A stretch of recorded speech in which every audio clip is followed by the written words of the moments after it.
First వాడు ఒక పూట రాకుంటే మనం పిండేటట్టు ఉండాలి పాలు. అట్లా డిమాండ్ చేయకుండా అరే నువ్వు లేకున్నానే నేను పూట చేసుకుంటా వెళ్ళిపో అని అనేటట్టు మనకు పని వచ్చి ఉండాలి ఫస్ట్. ఒక్కొక్కటి 1,50,000 బర్రె. ఇప్పుడు నేను ప్రస్తుతానికి 4 బర్రెలు తీసుకుంటేనే నాకు 6,20,000 వచ్చింది.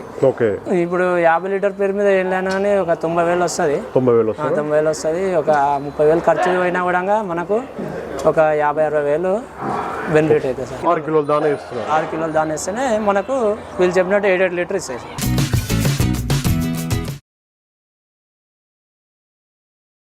మీ పేరు ఏం పేరు సార్? నా పేరు శేఖర్ గారు. ఎక్కడ లొకేషన్ వచ్చేసి మనది ఆమన్గల్, రంగారెడ్డి డిస్ట్రిక్ట్ ఆమన్గల్. మీరు ఈ రంగంలోకి రాకముందుకు ఏం చేసేవారు? జాబ్ చేసేవారా లేకపోతే వేరే ఏమన్నా చేసేవారా? అంటే మేము వ్యవసాయం పని చేసుకుంటూ నేను బయట జాబ్ చేస్తా. మా భార్య మా అమ్మ మా నాన్న చూసుకుంటారు. పొద్దుగాల పాలు తీయడం సాయంత్రం పాలు తీయడం నేను తీస్తాను.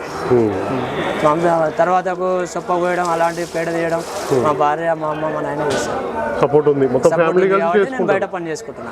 ఇది ఏంటంటే మార్నింగ్ ఒక 1.5 ఉంటది, ఈవినింగ్ ఒక 1.5 ఉంటది కదా. ఇంతమంది ఖాళీ ఉన్నాడు ఎందుకని నేను బయట పని చేసుకోవడం జరిగింది. ఇప్పుడు కూడా బయట చేస్తున్నారు. ఫ్యామిలీ అంతా సపోర్ట్ ఉంది కాబట్టి చేస్తున్నాను. సండే కాబట్టి నేను ఈ రోజు ఇక్కడ వచ్చిన బర్రెని తీసుకుపోవడానికి. అట్లా ఖాళీ ఉంటామని చెప్పి. ఇప్పుడు ఎంత ఖర్చు అవుతుందని ఇప్పుడు బర్రెలకి ఆదాయం ఎంత వస్తుందని సార్? ఇప్పుడు రోజుకి ఒక 3 కిలోలు దాన ఇస్తున్నా సార్ నేను. ఒక గేదెకి పూటకి 3 కిలోలు దాన ఇస్తా. పొద్దున 3 కిలోలు, సాయంత్రం 3 కిలోలు ఇస్తా. రోజుకు పూట 100 రూపాయలు ఖర్చు వస్తుంది. దాన అంటే ఏముంటాయి దాంట్లో? 3 రకాలు: పత్తి చెక్క, కంది చున్ని, గోధుమ పొట్టు. ఈ 3 వేస్తారు మిక్స్ చేసి. 3 మిక్స్ చేసి వేస్తాం.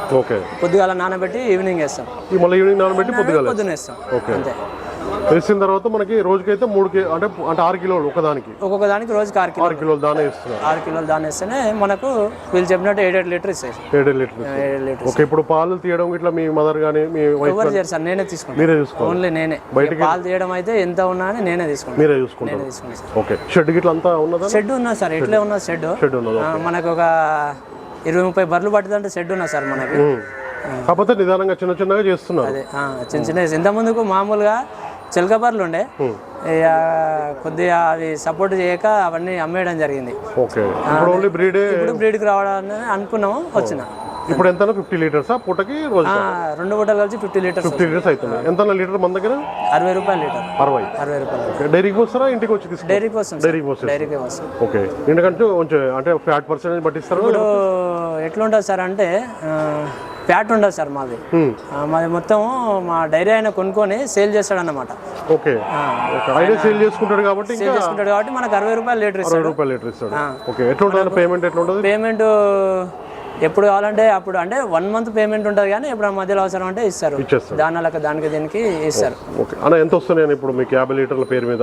ఇప్పుడు 50 లీటర్ పేరు మీద వెళ్ళాను కానీ ఒక 90,000 వస్తుంది. 90,000 వస్తుంది. ఒక 30,000 ఖర్చు అయినా కూడా మనకు ఒక 50-60,000 బెనిఫిట్ అవుతుంది సార్. నెలకు వచ్చేసి ఒక 90,000 ఆదాయం వస్తుంది. దాంట్లో ఒక 40-50,000 ఖర్చు పోతున్నా ఒక 50,000 అయితే మీకు మిగులుతుంది ఫ్యామిలీ. అంతే. ఇప్పుడు కొత్తగా వచ్చే రైతులకు మీరేం సలహాలు ఇస్తారు? మీరు ఇన్ని సంవత్సరాల నుంచి రేస్తారు డైరీ రంగంలో, కొత్తగా వచ్చేటోళ్ళకి మీరేం సలహాలు ఇస్తారు? ఇప్పుడు కొత్తగా వచ్చేటోళ్ళకి ఏంటంటే మనం ఒకటి పెట్టేది డైరీ అనుకుంటే బ్రీడ్ మెయింటైన్ చేయాలి. అంతే. మనం ఎట్లా ఉండాలంటే మనం హర్యానా నుంచి వచ్చిన బర్రెలే తీసుకోవాలి. ఇప్పుడు అక్కడ ఇక్కడ ఆంధ్రాలో అక్కడ ఇక్కడ అమ్ముతారు కదా, కొంచెం క్రాసింగ్ ఉంటుంది. అంటే బర్రెని గుర్తుపడలేము సార్ మనం. పాలు వింటే తప్ప గుర్తుపడలేము. ఇప్పుడు పాలు వినాలంటే కూడా వాళ్ళు కూడా మెడిసిన్ ఇచ్చి అవి మనకు 5 రోజులు 10 రోజులు ఎక్కువ పాలు ఇస్తారు వాళ్ళు. కాకపోతే మనం బ్రీడ్కి వెళ్తేనే బెటర్ సార్. ఎందుకంటే ఇప్పుడు ఉన్నది జనరేషన్ లీటర్ 2 లీటర్ ఇస్తే దాని ఖర్చు కూడా మస్తుగా మనకు. ఏంటంటే మినిమం ఒక 5 లీటర్ 6 లీటర్ 7 లీటర్ ఇస్తేనే మనకేమన్నా మీల్ వాట్ అవుతుంది. అది సార్. ఇప్పుడు అంటే గ్రాస్ ఉందా ఇంటికాడ? ఉన్నా సార్. నేను ఒక 2 ఎకరాలు వేసిన సూపర్ నేపియర్. సొంతమైన మొత్తం జాగా మొత్తం ల్యాండ్ మొత్తం సొంతమే ఉంది. ఇంటి వాళ్ళందరూ మీకు సపోర్ట్ కాబట్టి సక్సెస్ఫుల్ గా డైరీ రన్ చేస్తున్నారు. ప్రెజెంట్ అయితే సక్సెస్ఫుల్ గానే నడుస్తుంది. ఇంతకుముందు ఆ చిలక బర్రెలు ఉన్నప్పుడు ఏంటంటే అంటే కష్టం ఎక్కువ ఉండే దాంట్లోకి. పాలు తక్కువ ఉండే, ఇక కొంచెం ఇబ్బందికరంగా ఉంటుండే. దాంట్లోకి మేత కూడా ఇంతకన్నా ఎక్కువ తినేటివి అవి. ఇవేమో ఒక టబ్బు కుట్టి పోస్తే మస్తు అవుతుంది. దాంట్లోకి ఏమో పూటకు 2 పోసినా కూడా తక్కువనే. ఇంకా ఇంకా ఇప్పుడు పెంచుకోవాలనుకుంటారా ఇంకొక మరి ఒకేసారి 9-10 అట్లా తీసుకోవాలనే ప్లాన్ ఉందా లేకపోతే ఇంతే? సార్ అంటే ఇప్పుడు ఒకేసారి ఇన్ని చేయాలంటే కూడా కొంచెం ఇబ్బంది, బడ్జెట్ కూడా చాలా పెద్దది. ఒక్కొక్కటి 1,50,000 బర్రె. ఇప్పుడు నేను ప్రస్తుతానికి 4 బర్రెలు తీసుకుంటేనే నాకు 6,20,000 వచ్చింది. సరే ప్రస్తుతానికి 4 తోటి సరిపెట్టుకొని ఈ ఒక 3-4 నెలలు పోయినాక మళ్ళీ ఒక 4 తీసుకుంటా, ఎందుకంటే మనకు పాలు తక్కువ కాకుండా అట్లా. ఇవి ఒక 3-4 నెలలు ఇవి కడితే కొద్దిగా తక్కువ అవుతాయి కదా, ఒక లీటర్ తక్కువ అయితే కూడా మళ్ళీ అప్పుడు తీసుకుంటా ఒక 3-4 అట్లా అనుకుని ఇప్పుడు తక్కువ తీసుకుంటున్నాం. ఓకే, ఇప్పుడు రైతులు కొంతమంది ఇప్పుడు వర్కర్స్ మీద డిపెండ్ అవుతారు కదా, వాళ్ళ పరిస్థితి ఎట్లా ఉంటుంది సార్? వర్కర్స్ మీద డిపెండ్ అయితే ఫస్ట్ మనకు ఈ పని వచ్చి ఉండాలి డైరీలో. ఓకే, ఏదో నేను డైరీ పెడతా, నేను బీఆర్ వర్కర్ని పెడతా, నేను నడిపిస్తా, నేను లక్షలలో సంపాదన చేస్తా అంటే అది కాదు సార్. ఫస్ట్ వాడు ఒక పూట రాకుంటే మనం పిండేటట్టు ఉండాలి పాలు. ఎందుకంటే ఇది రెగ్యులర్గా పొద్దున్న సాయంత్రం తీసే పని ఇది పాలు. ఒక్క పూట తీయకుండా కూడా నేను ఆడ దావత్కి పోయినా రేపు పొద్దుగాల తీద్దామంటే అది పాలు పొద్దుగాలనే అవుతుంది, ఖరాబ్ అయిపోతుంది పాలు. అది బరాబర్ పాలు ఏవో అవి ఒక పూట కూడా తీయకపోతే పాలు. అది సార్ ఎంత ఉన్నా మనకు పని వచ్చి ఉండాలి సార్. ఫస్ట్ బీఆర్ వర్కర్ పని చేసినా కూడా వాళ్ళ పనితనం మనం చెక్ చేసుకునేటట్టన్నా మనకు ఉండాలి. వాళ్ళు ఒక పూట రాకున్నా మనం పాలు తీసుకోవాలి. లేకపోయినా మనం చేసుకోవాలి. అప్పుడైతే మనం డైరీ అనేది మెయింటైన్ చేస్తాం, సక్సెస్ఫుల్ గా నడుస్తుంది. ఇప్పుడు ఎట్లా ఉంటుంది అంటే బీఆర్ వర్కర్లు చేస్తారు, అరే నేను చేయకపోతే ఏముంది, పని మొత్తం బంద్ అయితే నాకు ఎంత జీతం అంటే అంత ఇస్తారు. అట్లా డిమాండ్ చేస్తారు. అట్లా డిమాండ్ చేయకుండా అరే నువ్వు లేకున్నానే నేను పూట చేసుకుంటా, వెళ్ళిపో అని అన్నట్టు మనకు పని వచ్చి ఉండాలి ఫస్ట్. అది అట్లయితే మనం కంట్రోల్లో పెట్టుకోవచ్చు వాడినైనా. కానీ బర్రె గురించి తెలిస్తే కూడా మనకు కూడా మంచి బెనిఫిట్ ఉంటుంది. ప్రతిసారి వాడిని అడగా వీడిని అడగా ఇబ్బంది. బర్రె ఇట్లా ఉంది అట్లా ఉంది చూడాలంటే కూడా అట్లా. ఓకేనా, మీరు ఇంకా గేదెలు కొనుగోలు చేసి ఇంకా సక్సెస్ కావాలని మేము కోరుకుంటున్నాం. థ్యాంక్ యూ అన్న.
రైతు సోదరులందరికీ నమస్కారం అండి.